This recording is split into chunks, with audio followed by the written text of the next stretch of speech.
We are in the midst of a sermon series on Genesis. If you're joining us and you haven't been here for a couple of weeks, we started in September, and after taking a break in Advent and Christmas, we're going to go through Lent.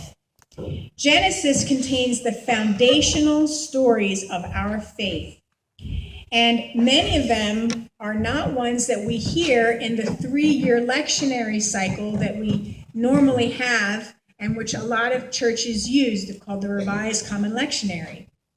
The lectionary leaves out a lot, including this story about Hagar and Ishmael. And it's no wonder, because it's a difficult story to hear. It's a troubling story. It's hard to understand. It shows us a side of Abraham and Sarah that is shameful and embarrassing. But it holds a mirror up to us, and we will see what is embarrassing and shameful and troubling and difficult to understand in our world. But this mirror will also help us to see the work of God in the midst of it all. Now, you'll recall that Abraham and Sarah were an elderly couple when God called them out of retirement in their comfortable land of Ur to undertake a long and perilous journey to the land that God was promising to them. Not only that, but the couple had been childless for all of their married life, and God promised that they would have so many descendants that they would outnumber the stars in the sky. But the two of this couple, they looked at each other, this 80-year-old man and woman with their gnarled bodies and road-mapped wrinkles on their hands and scars from the battles of life, and they doubted that God could make this happen. So they took matters into their own hands, and that's where the trouble began. Sarah owned an Egyptian slave girl named Hagar, and she gave the girl to Abraham to be his second wife. And she was hoping to obtain a child through her slave girl. Now, it was customary in those days for a man to have multiple wives. It's also a sad fact that slavery was an acceptable practice during that time. Earlier in chapter 9 of Genesis is when we first hear the word slave, when Noah cursed his son Ham and his descendants to be slaves of Shem and Japheth, the other brothers, and their descendants. Shem's descendants went to Asia. Japheth's went north to Europe. Ham's descendants settled in Africa. We do not hear about slaves again until this chapter 16, when Hagar, a descendant of Ham, is indeed a slave of the descendants of Shem, Abraham and Sarah. And as typical slave owners, Abraham and Sarah were brutal, cruel, and without mercy toward their chattel. This is not the portrait of the matriarch and patriarch that we usually see. We like to picture them as the laughing, loving, elderly couple with the little baby Isaac. But we need to hear this part of the story too. We need to come to grips with the fact that these chosen ones of God were not paragons of virtue. They devised a scheme wherein a dark-skinned girl was forced to give her body to her master, who impregnated her. And when her belly bulged with this child that Sarah knew she could never have, Hagar was treated with bitter, resentful cruelty. As the theologian Dolores Williams notes in her book, Sisters in the Wilderness, this story bears an uncanny resemblance to the experience of African women and girls in our own country, in America, over 200 years ago. Like Hagar, they were taken captive against their will, brutalized, and forced to work in a land far from their homes. When they tried to run away, they were often sent back to the plantation prisons, just like Hagar was. Their bodies were ravished by their masters, and when they bore white men's children, they were treated with even more cruelly by the jealous wives of the slave masters, just as Hagar suffered under Sarah. After the Civil War, the women and children were often expelled from the plantations with no resources for survival, sent out into the wilderness by cowardly Abrahams who would take no responsibility for the choices they had made and forced on these innocent ones. What is perhaps even more troubling is God's relationship with Hagar, because never once in the story does God liberate Hagar from her slavery. And we know Hagar has been oppressed. When she runs away while pregnant, she is alone, no family, no true husband, no friends, completely isolated. So we would think of God as the liberator coming to this oppressed one and saying, "Follow me. I will lead you back to your people in Africa. I will lead you to freedom," like God did with the Israelites later on in Exodus. But that's not what God says. He tells her to go back and submit to her mistress. Why?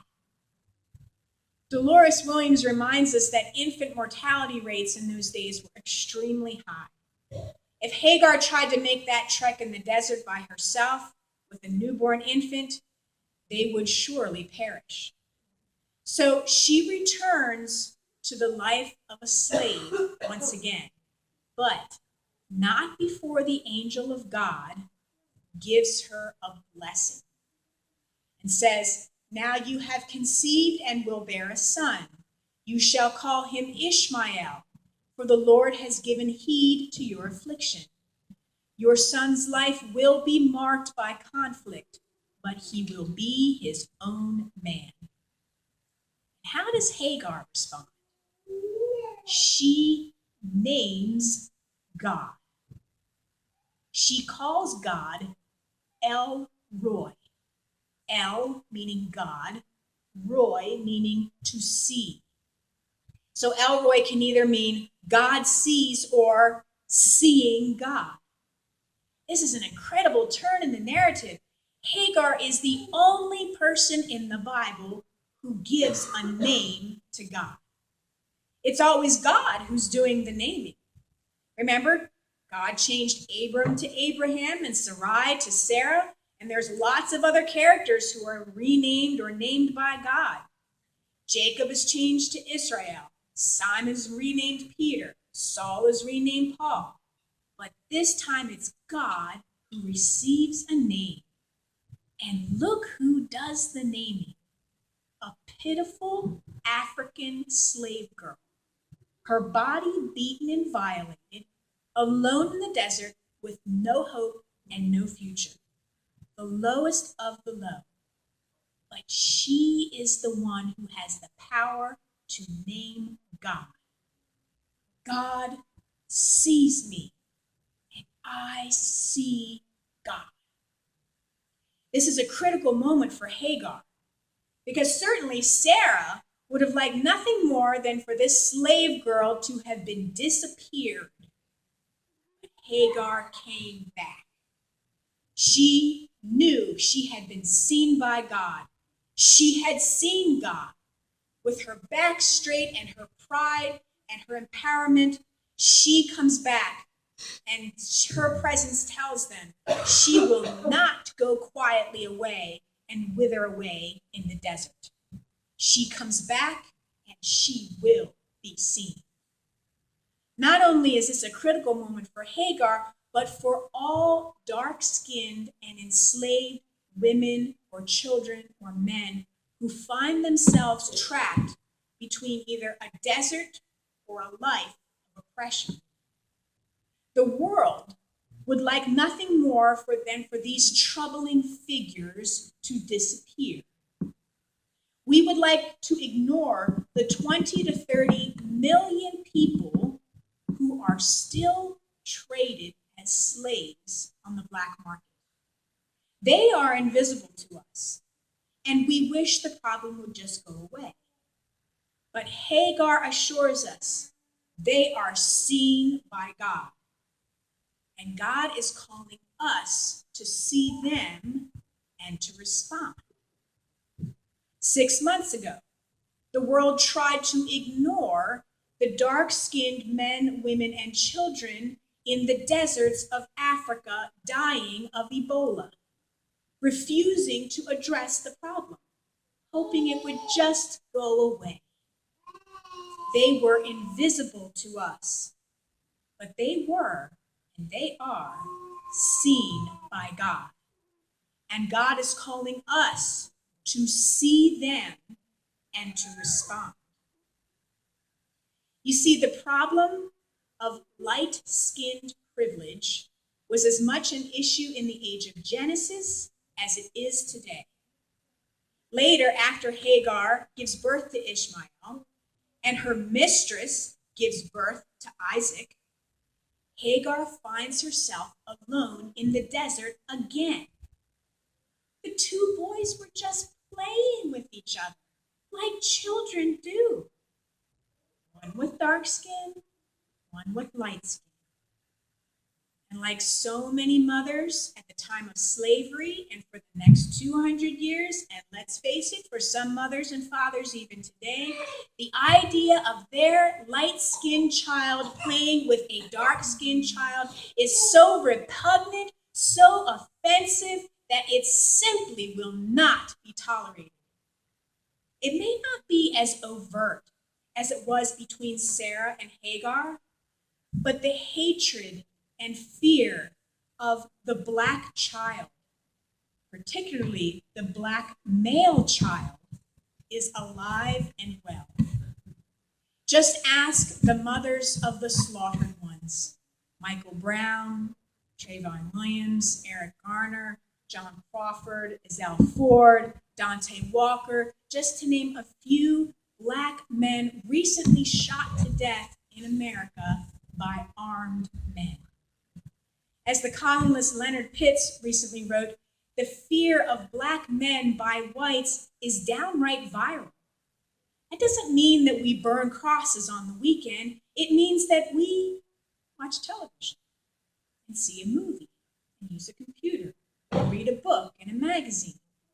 It means we live in a nation where one is taught from birth that thug equals black, suspect equals black, danger equals black.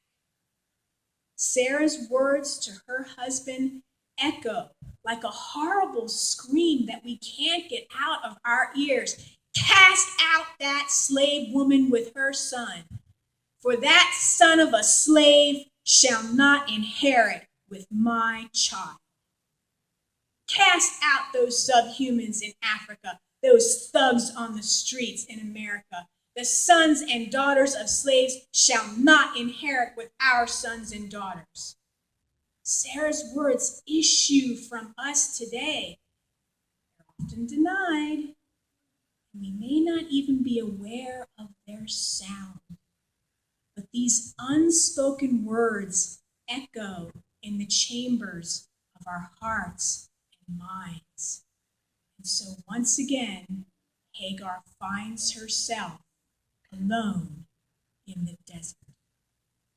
The first time she was running away. This time she was dragged away. And that is the double meaning of Hagar's name. It can mean either fleeing or dragged away. And again, she is alone, without food or water, so deep in despair, with her son thirsting and starving to death. She cannot bear to watch or listen to him suffer. But God listens. God hears. God hears the cries of the boy Ishmael, for that is the meaning of his name. El means God. Ishma means hear. I hear God. God hears me. God hears Ishmael and opens his mother's eyes to see the well of fresh water in the desert. They will not perish from this earth. They will not go away. They will not be disappeared. They will survive and they will thrive. They will be seen and they must be heard. The Hagars and Ishmaels of this world must be seen and must be heard. The 1 million African Americans imprisoned in this country must be seen and must be heard.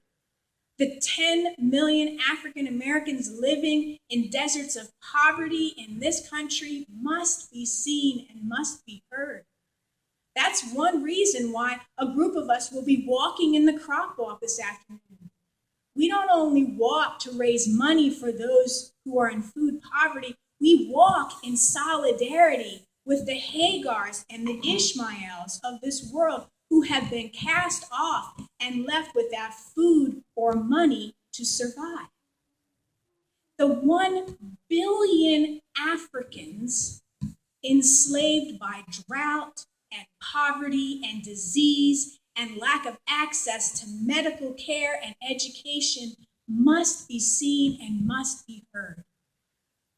They have so much to teach us about what it means to survive and to rely on God when all else fails.